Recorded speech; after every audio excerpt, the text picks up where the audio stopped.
Hello and welcome to the Refs Need Love To podcast. Tomorrow is Father's Day, so I'm going to do a little bit of a special intro for you fathers out there. We've got a great podcast today. If you care about developing the next generation of referees and educating the ones that we have and retaining them, you're really going to appreciate today's conversation with Matt O'Brien. So definitely listen in for that. Okay, little bit of a start. This week, literally 2 days ago, I received the nicest gift I've ever received as part of this channel. I've been doing this channel for almost 4 years. People sometimes send me stickers from their federation, coins, stuff like that. Like I get nice messages, but I've never received something that has made me straight up cry. Okay. So I get a letter. I open this box and the letter is, "Thank you for all you do for the referee community. I went down this weird route of making 3D printed figurines for my sister and I. He's a referee and he was experimenting with some AI tools at work and listening to my podcast while doing it. And he writes that he was getting ready and he was pretty nervous about working a semi-professional game.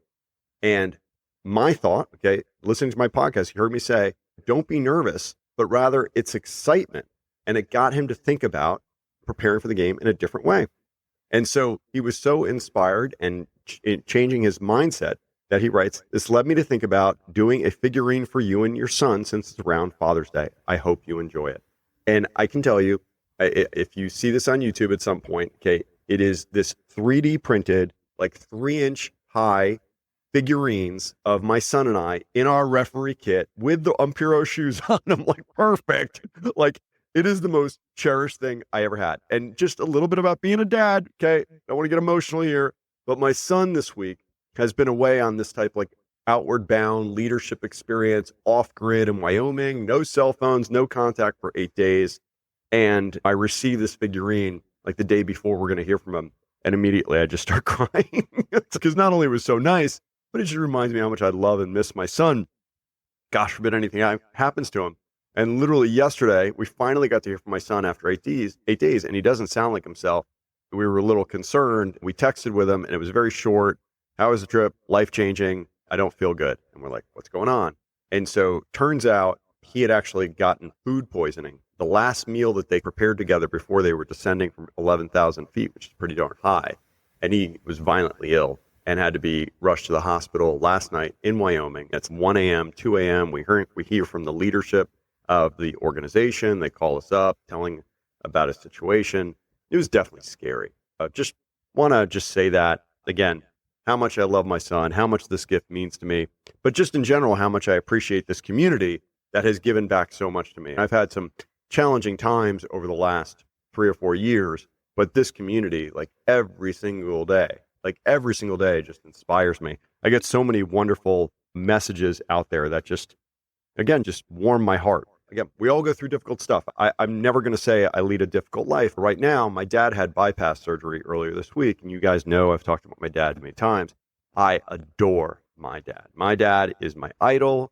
He's my everything. Just over and over again, I could talk about my dad forever. But the bypass surgery wasn't successful. They were not able to give him any relief in his femoral artery, which is the artery that takes blood down to your legs. And they couldn't do any bypass on any of the other arteries as well. They're too calcified. So his situation is only going to get worse in that scenario. And he's got other medical conditions as well. And so it's just been a tough time, obviously for him, for us who love him dearly.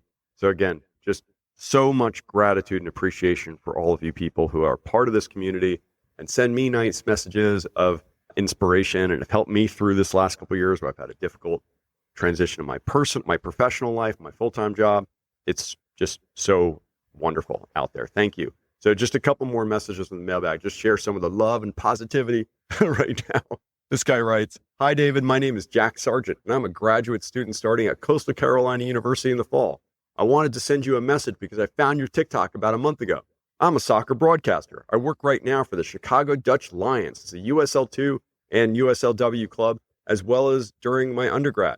I know you said sometimes commentators can drive you crazy, but I want to let you know that your page has helped me get better with broadcasting because you've been familiarizing me with the language of the laws, which I like to communicate to my audience. This past Sunday, there was a yellow for stopping a promising attack, and I went over the conditions of stopping a promising attack that I knew from having watched you. I refed years ago, but my certificate has expired, so I've gotten my full refresher on the language of the rules from you. I love it. We're helping commentators out there. All right, one more here. This is from Duffy in Southern Maryland. He writes, "Thank you, David, for all your content. I like your format very much. I'm a longtime coach and currently a director of coaching for a small 500-player club in rural Southern Maryland. My youngest just turned 13 and wants to certify as a referee, so both he and I will certify because if I need to hang out, I might as well help and get paid too. Ha! But your content has reignited my desire to get back into the shirt that I gave up to coach. The game has evolved much since I last officiated a high school match. I look forward to being on the third team again. Again, thank you for the content, informative and inspiring." And again, yeah, like this is so wonderful. So if you want to send me a message, again, doesn't need to be positive. It could be challenges you're going through. Reach out to me at refsneedlove2@gmail.com. I love hearing from you. You are my inspiration. You drive me forward to keep on creating content. It is just so fabulous. Again, from me, from the bottom of my heart, all my family, we so appreciate you and all that you're doing for the Refs Need Love To community. Just one little shout out before we get into the podcast today, just two things. One thing, okay, so in my professional life, I transitioned out of a really difficult place I was about a year ago to this really cool small company. There's 8 of us. It's run by 2 sisters in Nashville. And we do live activations at events. I was just at Chicago for an event. We were just in Boston. We're in Orlando this week. And we do these really cool hands-on experiential marketing activations at trade shows and celebrations and at family picnics, like company picnics and stuff like that. For 50 people, for 5,000 people, you name it. We go all over the place and do some really cool stuff. Definitely check us out at hiphues.com, HIP-HUES.com. If you've got anything going on at your company or you know the events person at your company or organization, give us a shout, please. Give me a shout. Let me know. We would love to participate. Literally, when you're at a small company, the next order is the next heartbeat, and we appreciate all your support. Talking about small companies, let's talk about Umpiro, okay? Umpiro, Umpiro Shoes. Again, Leland Grant, he made the shoes for you guys, for referees. Check them out. You will love them. Every single person that I've recommended, go check them out. They've tried them on. They're like, oh my gosh, these things are amazing. They're light. They're flexible. They got great grip. They look good.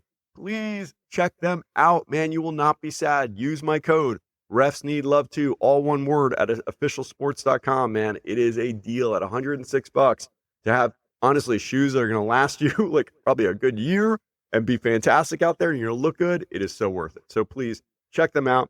Definitely also the Ref6 app. It was so funny. I was working a game with a really good friend of mine Thursday night. He's a wonderful referee, but he doesn't have the Ref6 app. And he kept saying, people would ask him how much time is left. And it was like the second half and it's 45 minutes out. And he's, let's see, we're 12 minutes into the second half. I was like, we're in the 57th minute, Horatio. Come on, bro. Do you not have Ref6? Can you not tell him how much time is left in the half or where we're at? It's just crazy, man. If you're not using Ref6, I don't know what you're doing. Seriously, good luck to you. But again, use my code. You get 20% off when you use the code RefsNeedLove2. All right, guys. Thank you so much for listening in today. At the time of this recording, tomorrow is Father's Day. I wish you well. Happy Father's Day to you. If you are a dad, if you're a mom, hey, happy Father's Day and a belated happy Mother's Day to you. And again, just use that time to remember to be thankful for your family and all the people around you, and tell the people that you love them.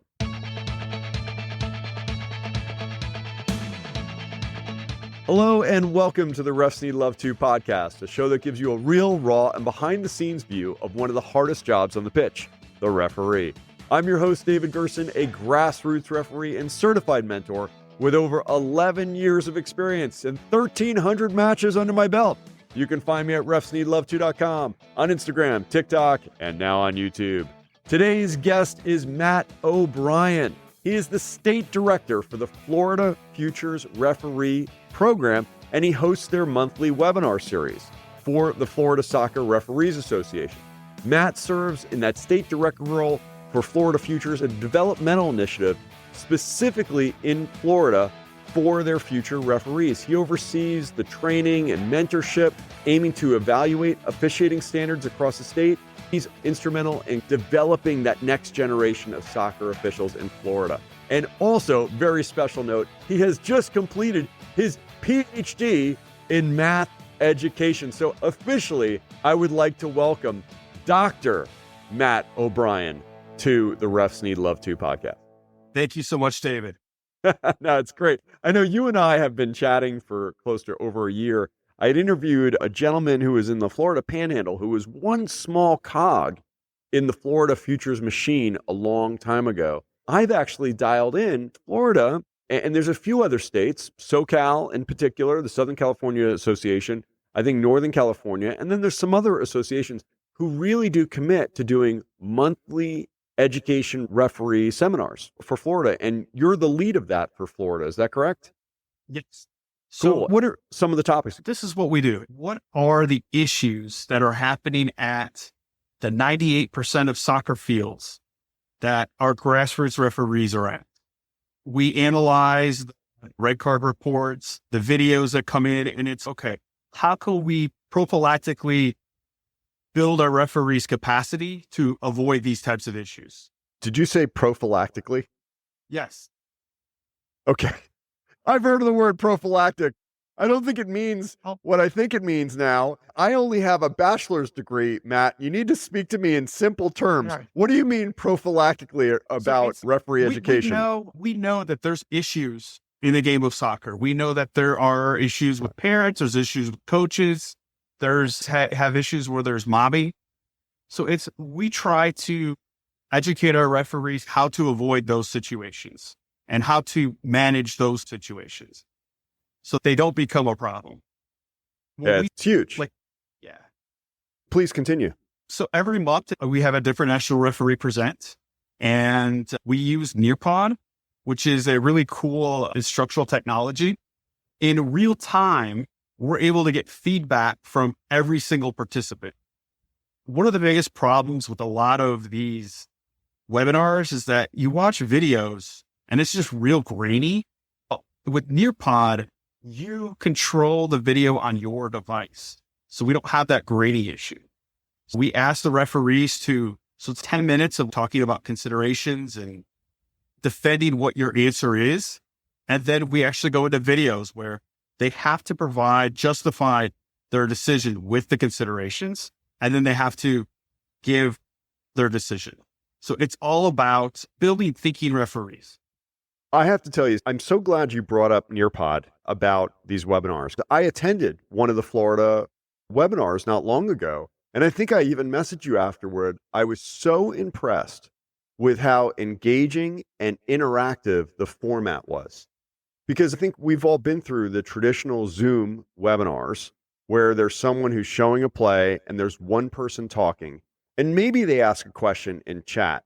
But the format that you guys were doing was fun, engaging, interactive. It felt modern, like in its approach, like a modern learning platform, as opposed to just a traditional one-way street lecture.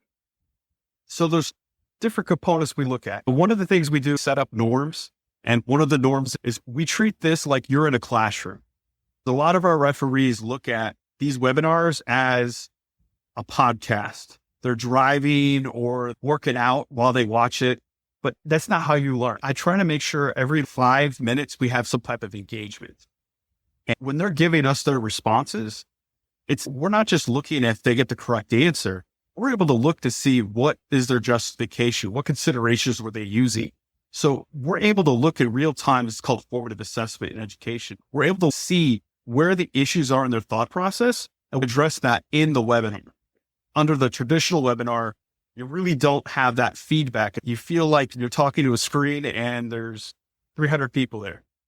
Yeah, no, I think it's fantastic. It's probably very helpful that Florida has someone with a doctorate in education who's helping to organize these things. Not everyone has that luxury. Matt, beyond the webinars you're doing, Florida, just again, I've heard, is one of these states that's on the cutting edge for education. If there's one thing, Florida does a really good job on what are you guys doing differently beyond the webinars to help educate your peeps?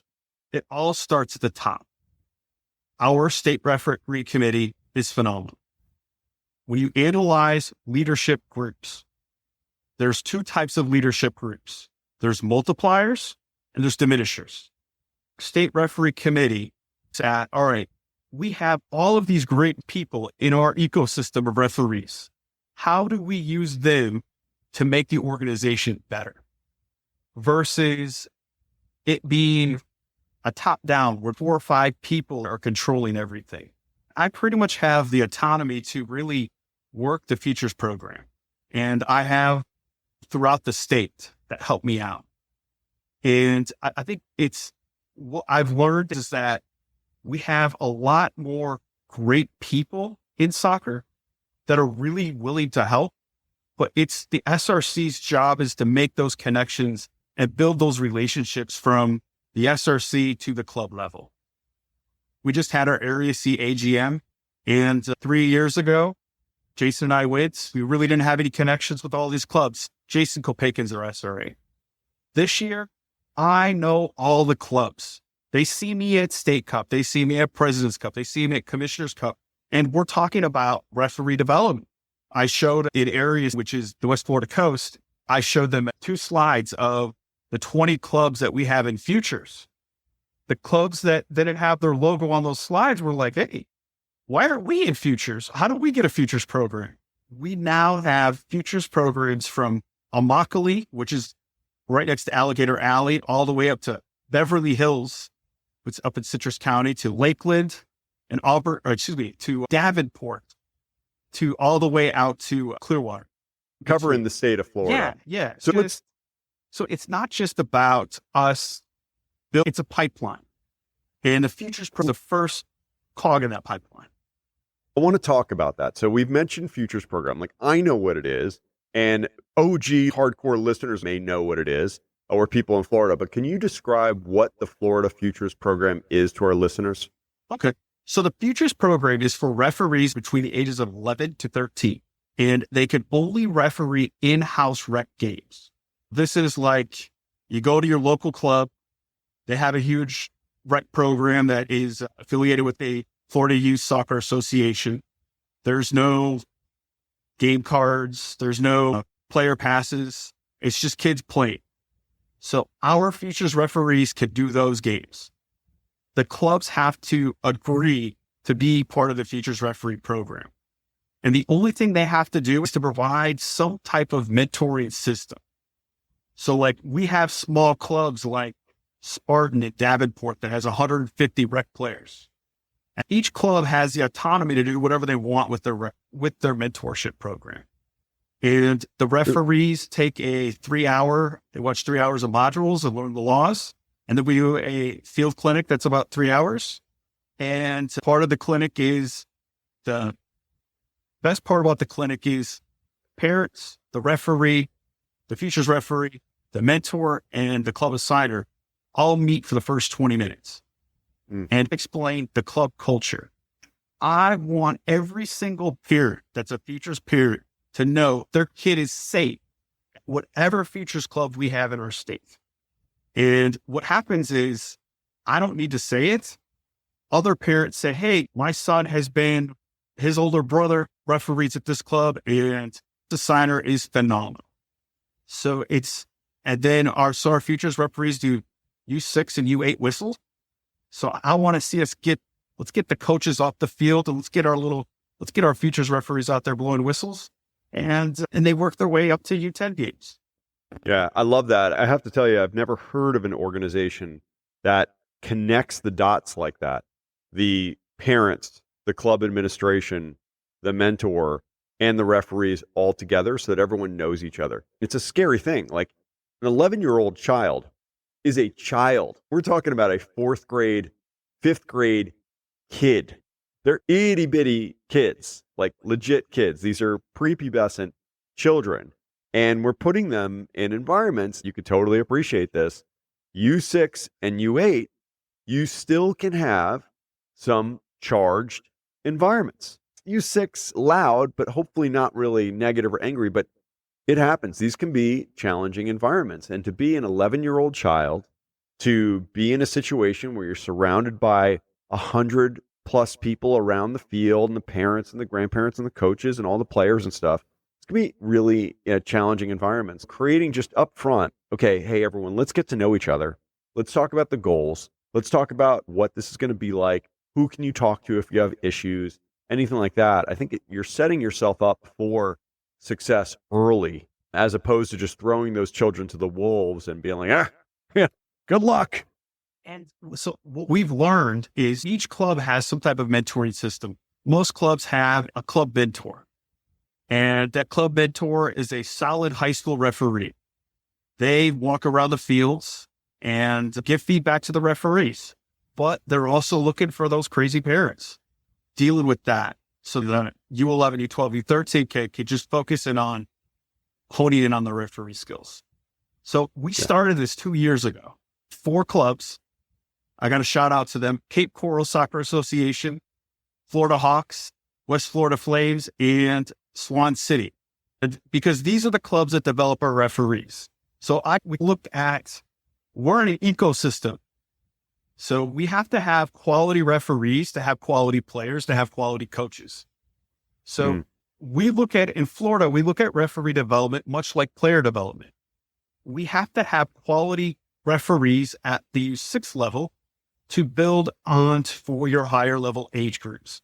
It just, our focus can't just be on our 2% that are national or looking to become regional or pre-regional, working their way up, but it really needs to be on the base to grow as many quality referees as you can, because we have so many games. Brother, you are preaching to the choir right now. I have argued this so many times. In my own home state, I have a lot of respect for the people who run referee education in my state, but I didn't get any mentoring until I went to regionals. 5 years of reffing before I had any mentoring. And even now, there is referee education for the people who are, like you said, pre-regional, but the 98%, everyone else, those kids who are just starting out at 13, 14, 15, or in your state, 11 or 12, there's no organized training and development for those people in our state. And that's where the overwhelming majority of soccer is played, is at those levels. And if people don't have a good experience, the referee is a big part of the overall experience and enjoyment of youth soccer in America. If they're not having a good experience at those levels, feeling that everyone's going to be safe, feeling that there's fairness, feeling that people are taking appropriate actions when someone has committed a foul that might be worthy of a card or something in nature, the good game management, dealing with aggressive parents or coaches, things like that, it ruins the experience for everyone. And so I love that you're making sure that base foundational level of refereeing is getting as much love, or maybe even some more love, than we've seen previously in our referee education. I love that.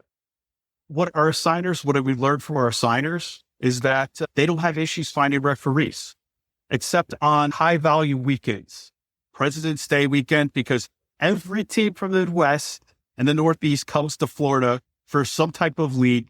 They bring all of their players from the state, but they don't bring any referees. We have tournaments at every single complex.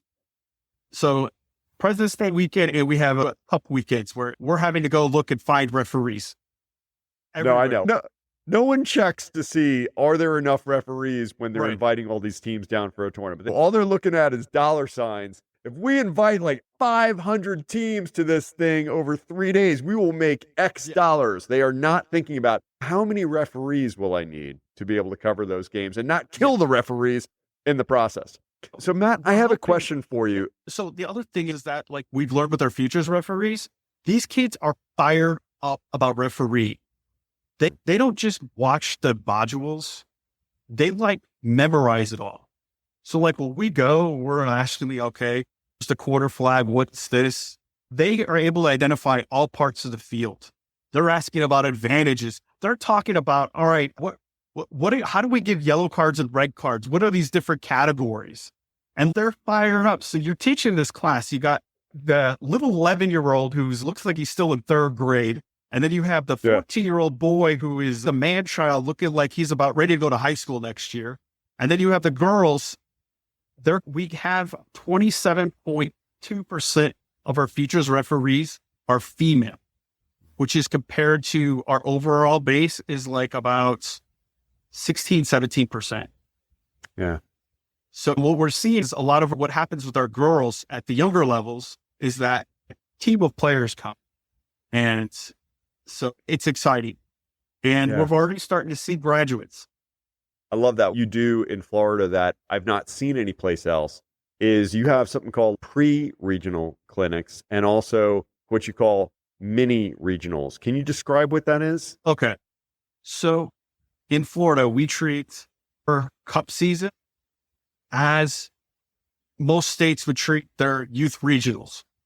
So it's kind of, I was listening to Tim Howard and Leda Donovan talk about how the Confederations Cup was a dress rehearsal for the 2010 World Cup. If our players are doing that, we as referees have to do that. So we take our Commissioner's Cup, which is a step below, it's all red, and we make that like the World Cup. And we bring in 4 referee coaches for the 8 fields. We go through the same process as we would if this was the state cup final. They get an email talking about the 3 positive things we did well and 3 things we need to work on. And it's just each event we create as building that base.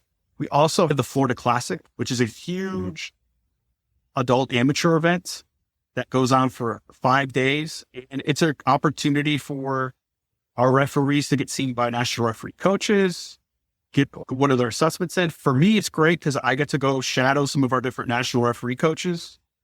I got to shadow John Collins and Mark Catalesic. So it's an opportunity for me to grow as a mentor. And like we have our own mentor academy in that. So the other thing we have is the READY program, which stands for Referee Education Development and Instruction Program.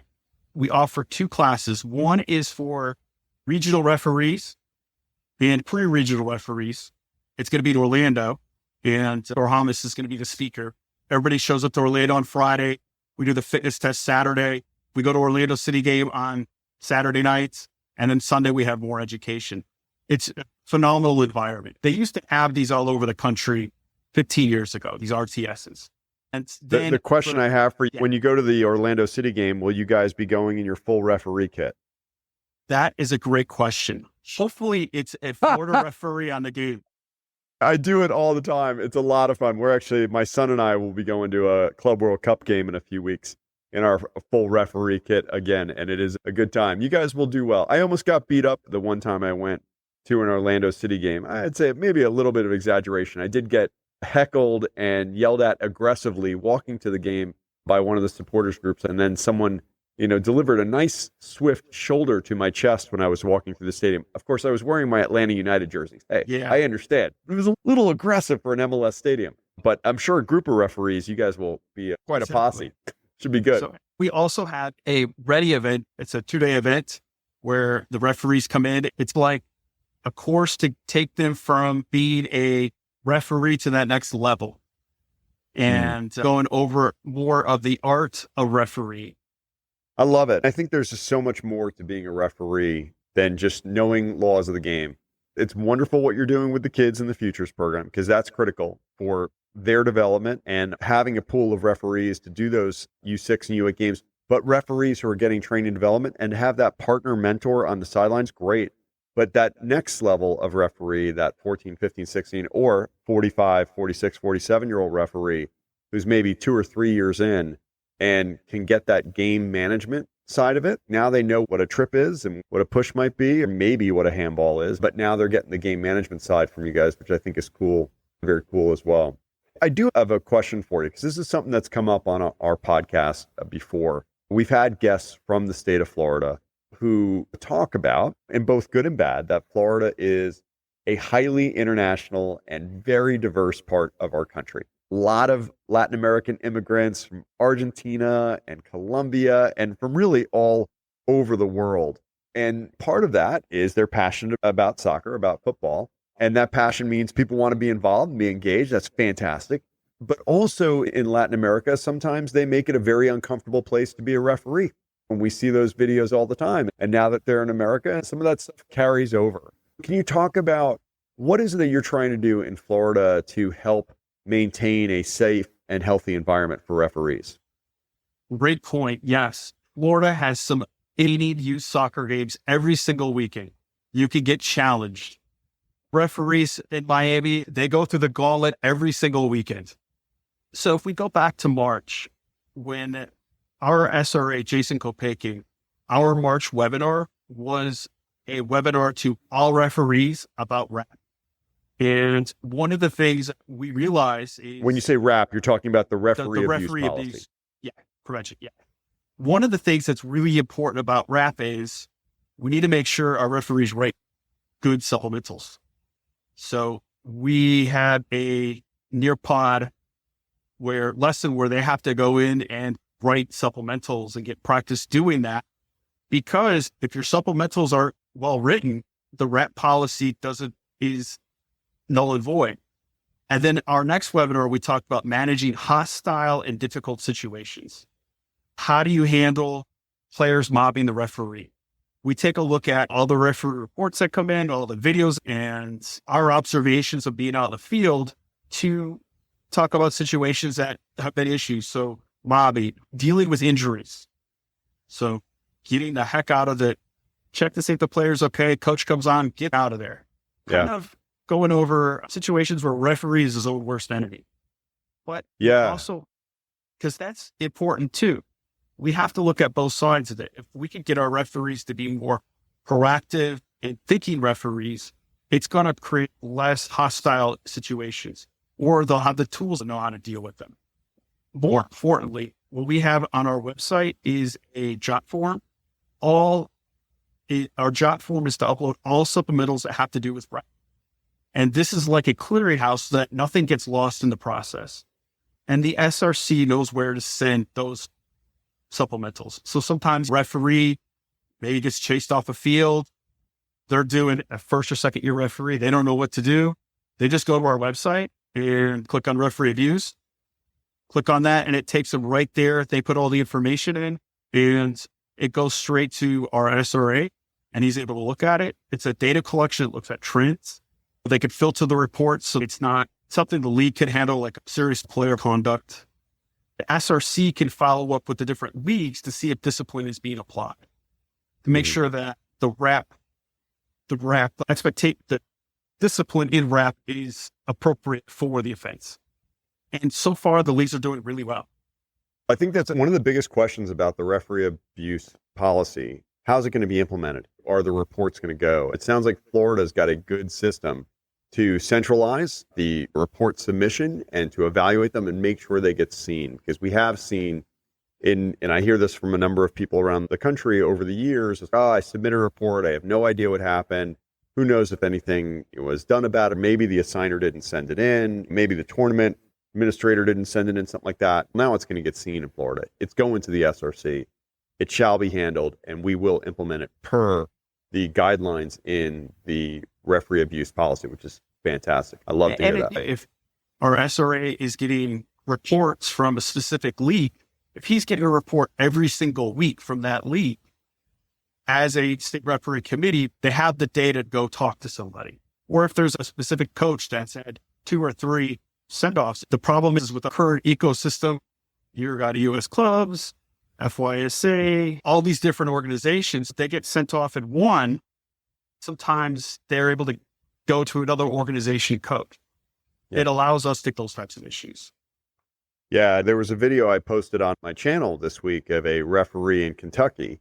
It was at one organization and was fired from that club because of his abusive behavior towards parents, referees, and players.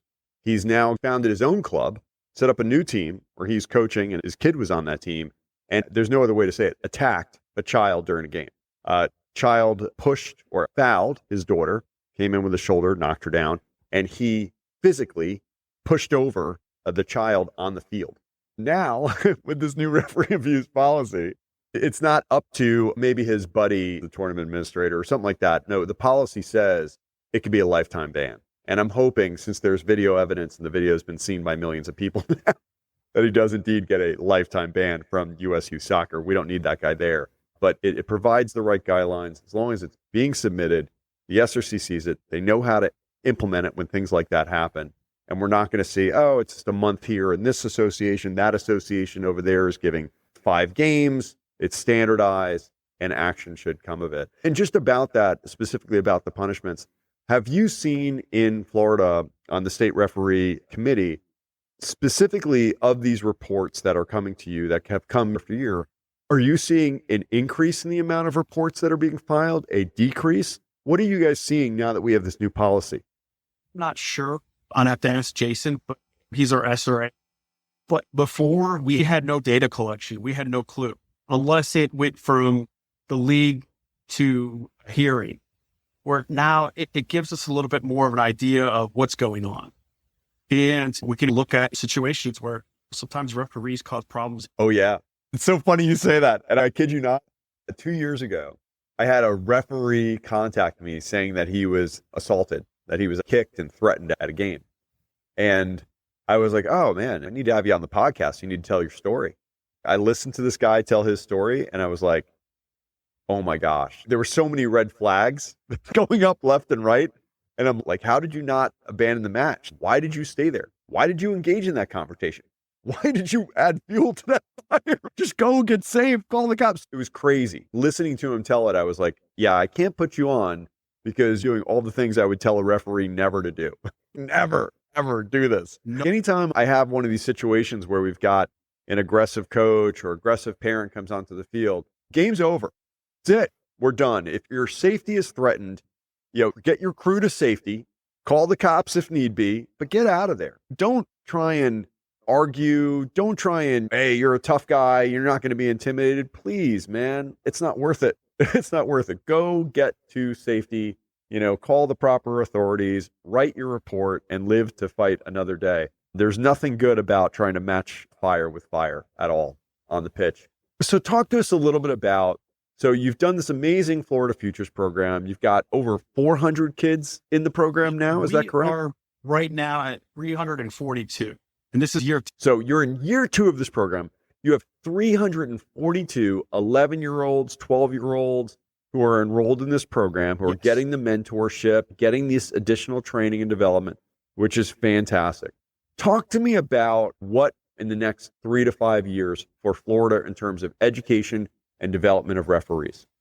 So I think we're getting our systems a lot better. Our website is really organized and provides information. We're looking at how to, because you have to have a level 2 background check in Florida. We can't just use the Learning Center. We also have to use OMS. So we're looking at ways to help people get through taking a class to getting the last module done to getting their badge and making things seamless. My goal in the next 3 to 5 years is to have 800 futures referees throughout the entire state. Pensacola up in the Panhandle has a bunch of clubs. The whole west coast of Florida has futures. Try to get into the Orlando and into the Miami areas. I wish you good luck in that. It's so important. I think it's critical. Yeah. So we have 5,100 referees right now. The goal is to get to 7,500. And so like this futures mentor, so like our mentors at the complexes for futures, they're also mentoring the local league games referees. So it's trying to get more mentors deployed. I think that's our goal, and kind of building relationships with our partners. Matt, let me ask you a question about that number. You said you have 5,100 certified referees in the state of Florida. How many players are there in the state of Florida? Because Florida, to me, I'm like, that's a massive state with a outrageous amount of people playing soccer 365 days a year in Florida. How many registered soccer players are there in the state of Florida? Do you know? I have no idea, but the season never ends here. I came from Illinois, which is a soccer state, came here and I burned myself out because there's a big tournament every single weekend from January to December. There's National League events. We talked about the Adidas international events. MLS is doing events. ECNL is doing events. They've got tournaments happening down at Disney. Clubs have their own tournaments as well. So forget about the national events. You get all the regional events, local events, and your normal game calendar on top of all that. So when you say 5,100 referees, a big tournament may need 200, 300 referees. That doesn't seem like enough reps. Exactly. And we also have a lot of preseason professional league games. Oh my God. So if you're a regional referee and you're in the Tampa area, there's a good chance that you're going to get a preseason, USL Championship or USL One or MLS Next game. Yeah, it's going to be crazy. Atlanta is a big soccer town, and with the new U.S. soccer headquarters here, that's 5 miles from my house, we're excited for all of the international games and all those international friendlies and everything that's going to start coming here. My buddies, I haven't been invited yet. I've been asking the assigner, come on, hook me up. But we've had my friends here locally have gotten U20 women's national team games, U16 national team games just here in my community. And we're going to get more and more of that stuff. Similar to Florida, there's a soccer, and not just any soccer, like a lot of high-level soccer that needs really well-trained, really fit referees. That is for sure. Just exciting stuff. And I wish you all the best in the development of the Futures program and the great work that you're doing with Nearpod on those monthly webinars and making them interactive and the mini regionals and all of the additional training that you're doing for the 98% of us, right? The ones who are maybe not going to be a regional referee in this next year or never going to be a regional referee or a national referee.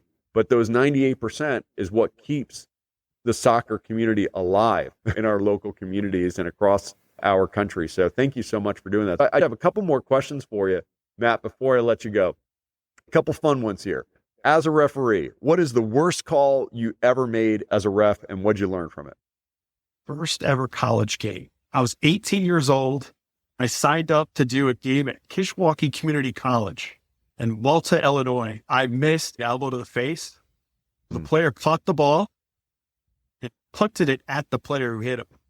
I missed the first point of contact with him, where it should have probably been violent conduct because the ball wasn't even in play. And I had 30 minutes of game left to survive. Okay, wait, I'm confused. You said a player caught the ball. So it's not the goalkeeper. Okay. A player this is two field players caught the ball and punted it at the player who hit him in the face. So I got it. Someone got I missed the elbow to the face. Right. So you don't see the elbow in the face happen. Someone's angry. They catch the ball and then they launch a punted rocket at the guy who supposedly elbowed them, which is potentially a red card there as well. Yeah. Did it all just like fireworks go off after that? Yes. And then it was raining. I was so nervous before the game that I locked my keys in my car. It was just a terrible day. Yes. The classic, when it rains, it pours. Yes. All right. Next question for you. Favorite match you've ever officiated and why? I've been a referee since 1996. My favorite games are working with my referee friends, Jason Kopakin, Emmanuel Deriva, and Miguel Martez. Anytime we get a Sunshine State Conference game together, it's always great. Okay, just real quick pause. I thought you just said 1996, which means you've been a referee for 29 years. Yes. Is that right? Almost 30 years, 3 decades, which is crazy. Congratulations. Secondly, so tomorrow I've got a UPSL game here in Atlanta, and the center referee and the assistant referee too are on the game. We are all dads, 50 years old, like literally each of us, I think, is like 51, 50. And the amount of dad jokes that will be going on comms, like pre-game, during game, I just know no matter what happens on that pitch, it's going to be a great game because I'm working with people I love and respect, and it's a lot of fun. It's fantastic. Cool. We used to go out together. And then the last question. I'm sorry. But really? Used to go out, but now 2 of them are married and have kids, so the only time we see them is on the soccer field. I love that. All right, last question, and then we'll wrap up here. If you can change one thing about how referees are developed and supported today, what would that be? I think it's an ecosystem thing.